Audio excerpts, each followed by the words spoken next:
درود دوستان نازنینم، امیدوارم که حال دلتون عالی باشه. در خدمتتون هستم با آموزش بافت یک کیف خوشگل دیگه با یک پترن متفاوت. شما اگر این مدل کیف رو یاد بگیرین، بافتش رو میتونید برای هر سایزی این کیف رو ببافین و حتی میتونید کیف زیپدار ببافین، یعنی لازم نیست که روش درب چرمی هم کار کنید. یک آموزش خیلی ساده و راحت و دوستانی هم که مبتدی هستن میتونن این کیف خوشگل رو ببافن. لوازمی که برای بافت ما نیاز داریم، یک کفی چرم هست توی اندازه که براتون توی دیسکریپشن می نویسم، یک درب چرمی و یک بند چرمی. شما این کیف رو میتونید با رافیای نواری و رافیای تابیده هم ببافین. من خودم از رافیای تابیده استفاده کردم. میتونید با مکرومه هم این کیف خوشگل رو ببافین، حالا مکرومه کتان یا مکرومه پلیستر 2 سوزنه و 3 سوزنه. یک کیف خیلی خوشگلی هست، امیدوارم که ببافین و لذت ببرین. ما این قسمت که بیرون کفی هست، اینجایی که به این صورت عدسی یا قپه داره، از اینجا باید بافت بزنیم. از گوشه، یعنی از اینجا کار رو شروع میکنیم که کیفمون تمیز در بیاد، چون هر رج که میبافیم در نهایت همینجا تموم میشه و کیف هم تمیز و خوشگل در میاد.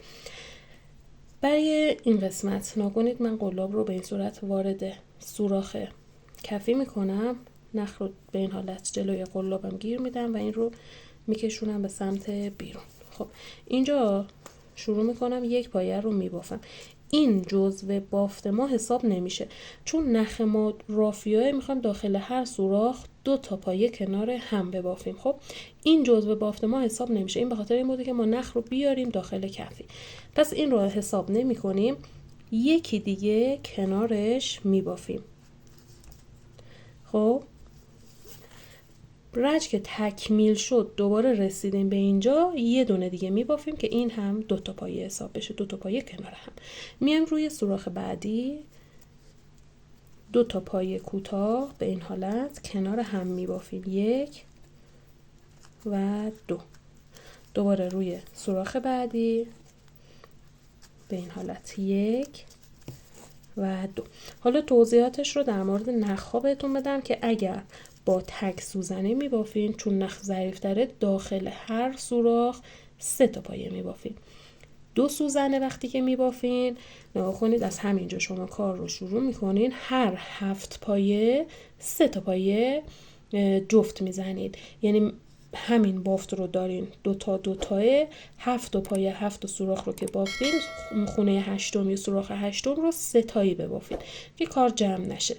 اگر مکرمه کتان یا مکرمه پلیستر 3 سوزنی میبافین، دقیق مثل همین آموزش، مثل همین که الان دارم با رافیه میبافم، به همین روش ببافین. خب پس ما توی رج اول باید، یعنی زمانی که میخوایم کفی رو بافت بزنیم، داخل هر سوراخ 2 تا پایه کنار هم میبافیم. خب من این قسمت رو تکمیل کنم تا برسم به سر رج که اتصال و شروع رج دوم رو پیش ببریم. خب من دور تا دور رو بافت زدم، رسیدم به سر رج. اینجا گفتم باید یه پایه دیگه ببافیم، بعد به اولین خونه‌ای که بافتیم اتصال بدیم. پس میام یه دونه پایه دیگه داخل این سوراخ میبافم به این صورت. خب این اولین پایه ما هست، میام به این اتصال میدم. برای اتصال نکنید این یه رشته نخ رو فقط میگیرم، نخ اصلی رو از زیرش عبور میدم به این صورت. نخ اول از داخل نخ دوم رد میشه. این میشه رج اول بافت ما که به این صورت هست. خب بافت ما تکمیل شد و سوراخ‌های کفی رو با 2 تا پایه کنار هم که میبافیم تکمیل میکنیم.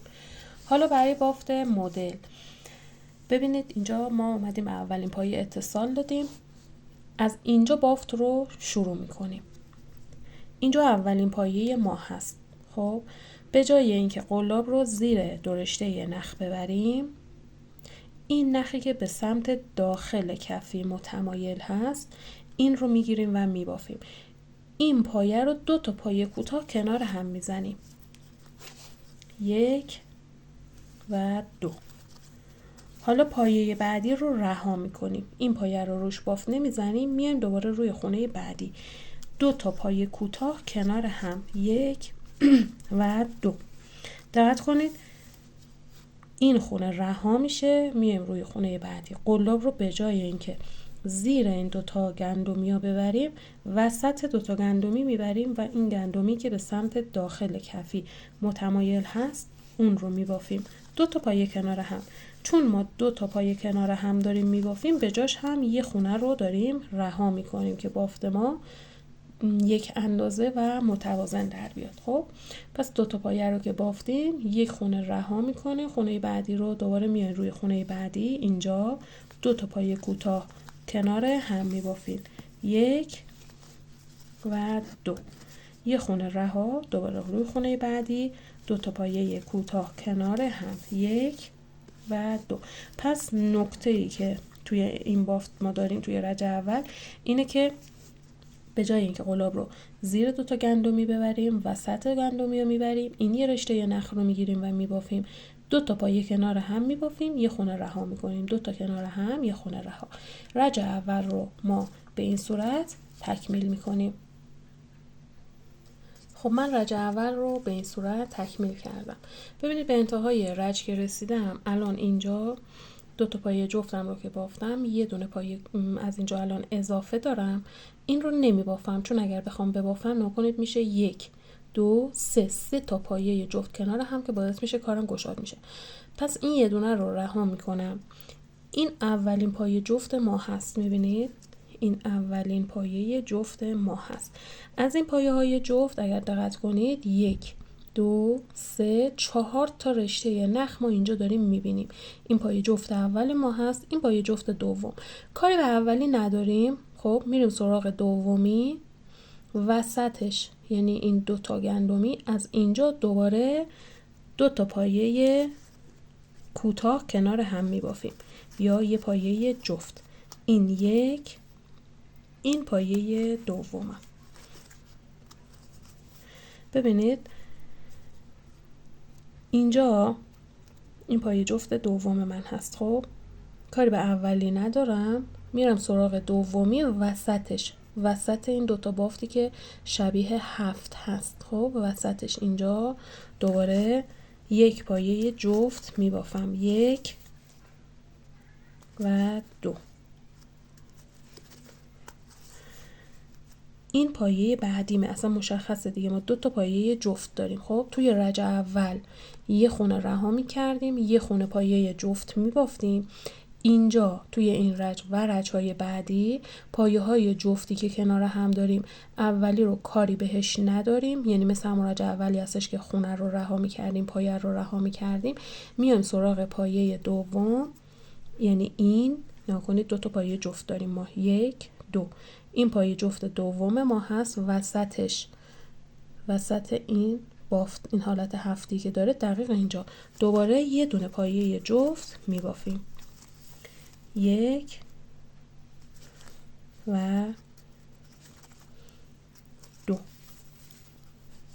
الان نکنید این پایه رها میشه، این پایه باید بافته بشه. منتها اینجا رو نباید بافت بزنین، چون بافتتون دیگه قشنگی رو نداره. باید بیاین وسط این پایه کوتاه نکنید، وسطش اینجا میشه یه هفتی شکلی ما از اینجا میبینیم. این رو میایم دوباره جفت میبافیم. 1 و 2. دوباره این خونه رها میشه، میریم سراغ پایه بعدی. وسط این بافت اینجا پایه جفت میبافیم. 1 و 2. دوباره این خونه رها میشه، میریم سراغ خونه بعدی. ببینید این خونه کلا رها میشه، میریم سراغ خونه بعدی. اینجا نباید بافت بزنید، دقت کنید، باید بیاین پایین تر، یک کوچولو میایم پایین تر. میبینید یه خونه هفتی شکلی ما اینجا میبینیم. اینجا یه هفتی شکل، وسطش قلاب رو وارد این پایه میکنیم و دوباره پایه جفت میبافیم. خب این رج رو ما به این صورت کاملش میکنیم. این رج رو هم من تکمیل کردم، دوباره رسیدم به سر رج. ببینید اینجا دیگه بافت کاملا مشخصه. ما 2 تا پایه کوتاه کنار هم بافتیم. گفتیم اولی رو نمی بافیم، میریم سراغ دومی رو هم که میخوایم ببافیم میایم این وسط، میبینید یه هفتی شکل داریم، اینجا بافت میزنیم. یا اگر میخواین اشتباه نکنین ببینید 1 2 3 تا رشته نخ ما از اینجا توی بافت میبینیم. 1 2 3 بین پایه سوم و چهارم، یعنی اینجا دوباره پایه جفتمون رو میبافیم. اینجا 1 یکی دیگه هم کنارش 2. این پایه رها میشه، میریم سراغ پایه بعدی.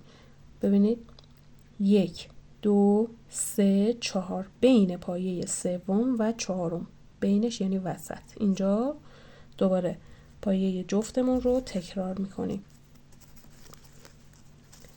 1 و 2.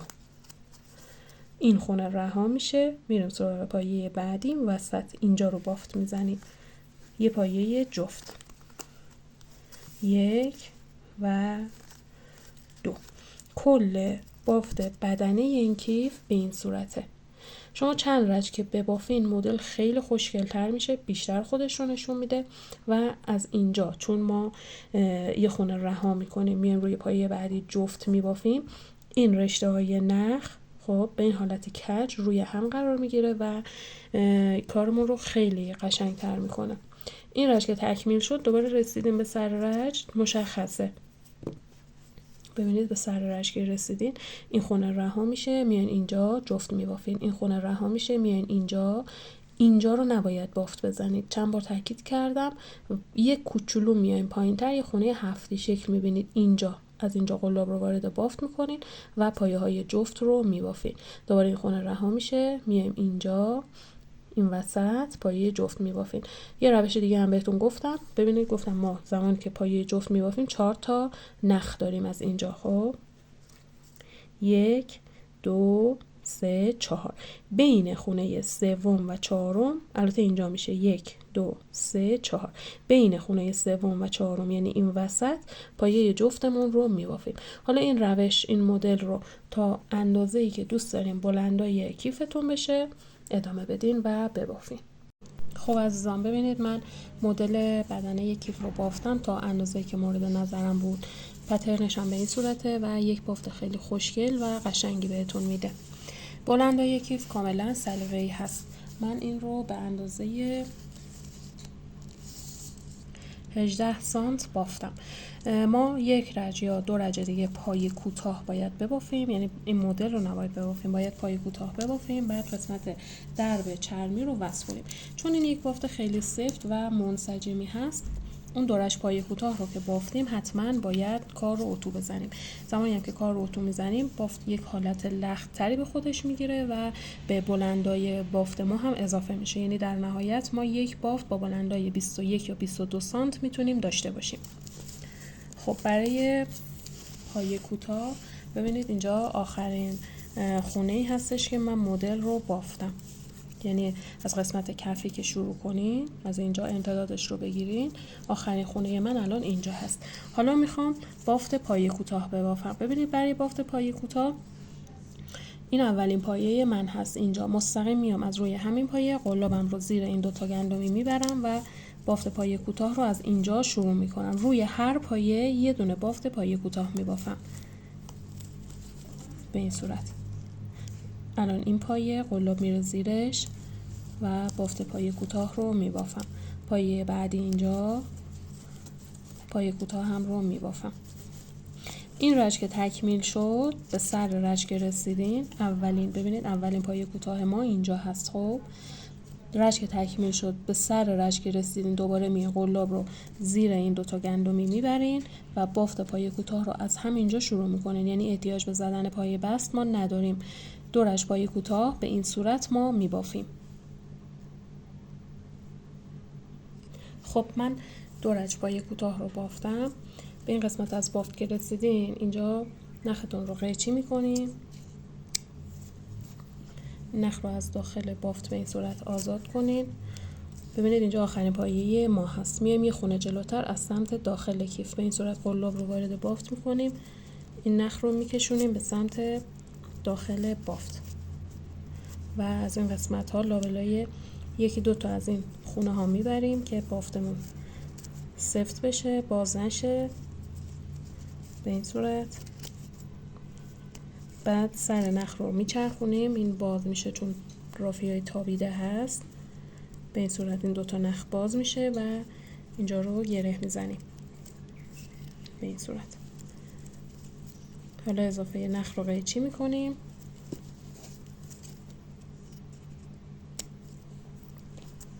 خب این میشه کیف ما.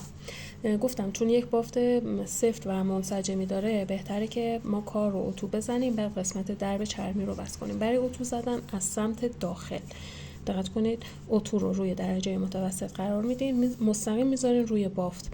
این قسمت ها رو اتو میزنید و این قسمت ها رو اتو میزنید. بعد که کارتون تموم شد کفی رو با دست نگه دارین، یک کمی به این صورت بافت رو بکشید که از این حالت سفتی و خشکی در بیاد و بافتتون هم یک کمی بزرگتر بشه. بعد از اینکه کیف رو اتو زدین، ما باید دو قسمت گوشه بافتمون اینجا و اینجا رو مشخص کنیم، چون این دو قسمت به این حالت برمیگرده به سمت داخل کیف. این قسمت ها با حلقه آسان بازشو فیکس میشه که هم کار قشنگ تر بشه. از قسمت گوشه کیف هم ما بتونیم بند کیف رو روی این حلقه کار بذاریم. ببینید برای اینکه این قسمت گوشه بافت رو پیدا کنین، بافت رو به این حالت روی هم قرار میدین به این صورت. ببینید قسمت کفی رو شما در نظر بگیرین، ما بین این دوتا عدسی‌ها این رو میتونین با دست به این صورت امتدادش رو بگیریم، بیایم به سمت بالا و وسط کیف رو به این صورت پیدا کنیم. خب ببینید الان میشه این خونه. اینجا من میام یه دونه نخ یا مارکر میذارم،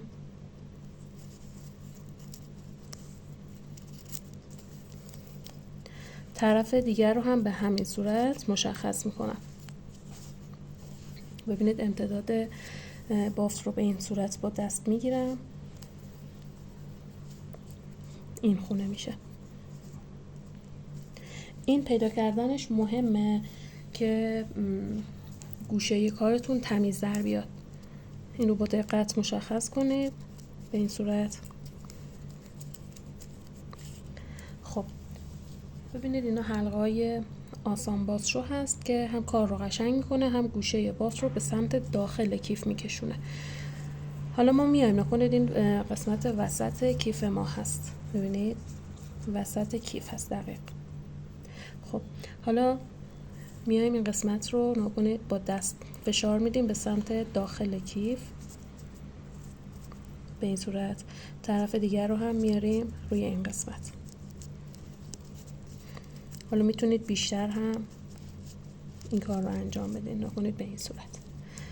بعد میان این حلقه رو داخل کیف کار میکنید، نکنید این حلقه باز میشه از این قسمت و داخل کیف قرار میگیره. ما الان 4 تا لایه بافت داریم، 1 2 3 4. این حلقه باید از هر 4 تا رد بشه. حالا چون نخ رافیا هست با احتیاط و یکی یکی این کار رو انجام میدیم.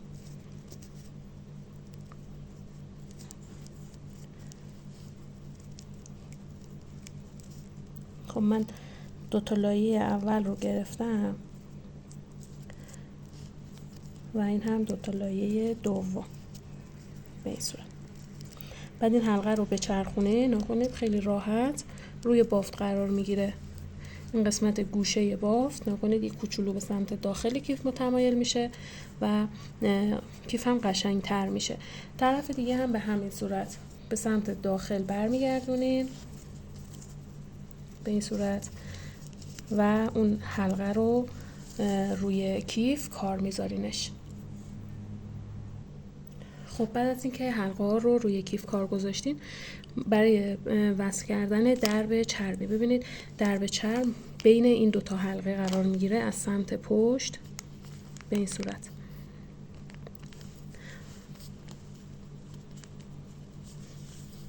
ما حالا از سمت پشت باید این قسمت ها رو روی کیف بدوزیم. ببینید با کمک سوزن پلاستیکی و نخ همرنگ کیفتون این کار رو انجام میدین. جاش رو مشخص میکنید که در یک خط مستقیم و صاف قرار بگیره و این کار رو انجام میدین. خب من چرم رو به این حالت روی کیف قرار میدم، جاش مشخص بشه ابتدا. ببین اگر دوست داشته باشید میتونید مثلا بیاریم بالاتر، یا دوست داشته باشید میتونید پایینتر هم ببرید. این دیگه کاملا سلیقه‌ای هست.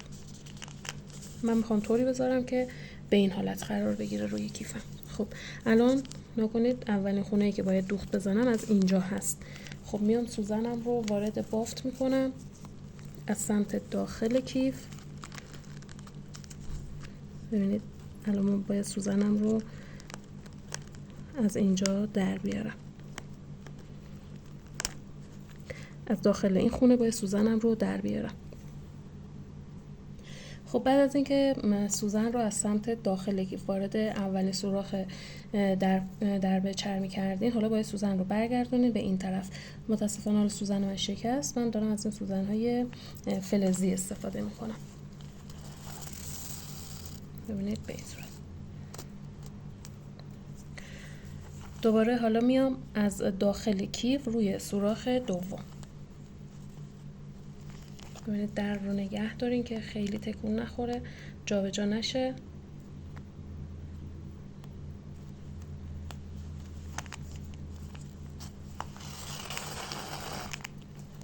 به این صورت. حالا دوباره برمیگردم روی سوراخ اول.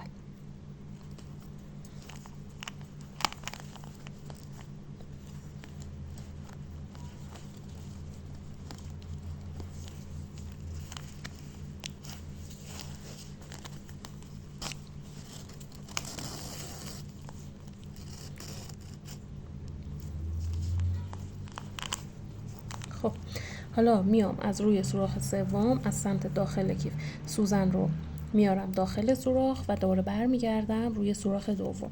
خونه بعدی از سمت زیر میام به سمت بالا، برمیگردم روی سوراخ قبلی و به این ترتیب این قسمت ها رو میدوزیم که قسمت درب چرمی روی کیف قرار بگیره.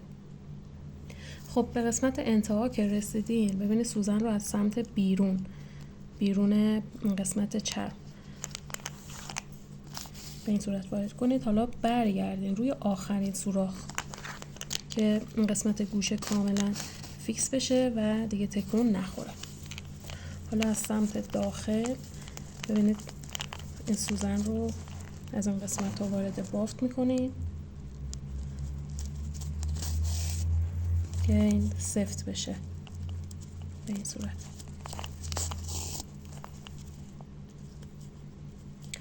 بعد اضافه نختون رو قیچی میکنید.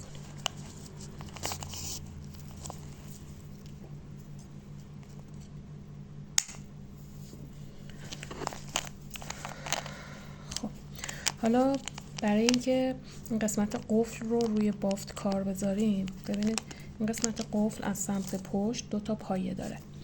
خب ما ابتدا جاش رو مشخص میکنیم. ببینید شما نباید خیلی درب رو بکشیم به سمت پایین، چون زمانی که وسیله میذارین داخلش این کیف حجمدار میشه و باعث میشه که درب به سمت بالا کشیده بشه.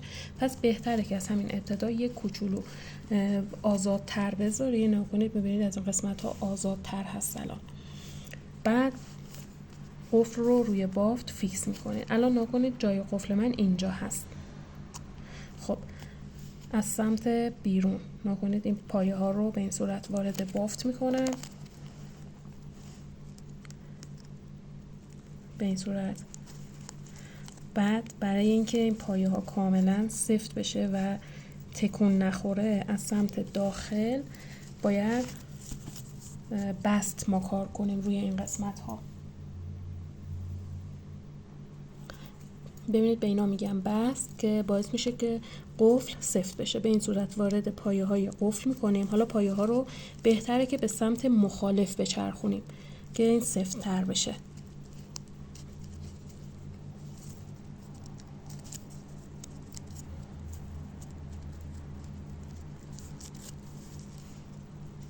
به این صورت. حالا کاملا این رو باید با کمک یک ابزاری سفتش کنین که کاملا سفت بشه و تکون نخوره. ببینید این قفل هست، از داخل بست زدیم و این کاملا سفت شده. این هم به این صورت بسته میشه.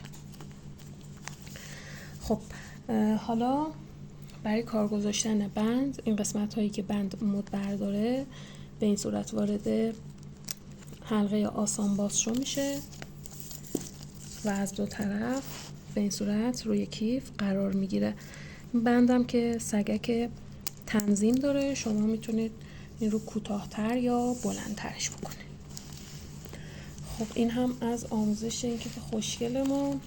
امیدوارم که ببافین و لذت ببرین. حتما کانال رو سابسکرایب کنین چون الان فصل تابستون و بافت با رافیاه قراره که کلی کیف‌های خوشگل با این نخ بهتون آموزش بدم.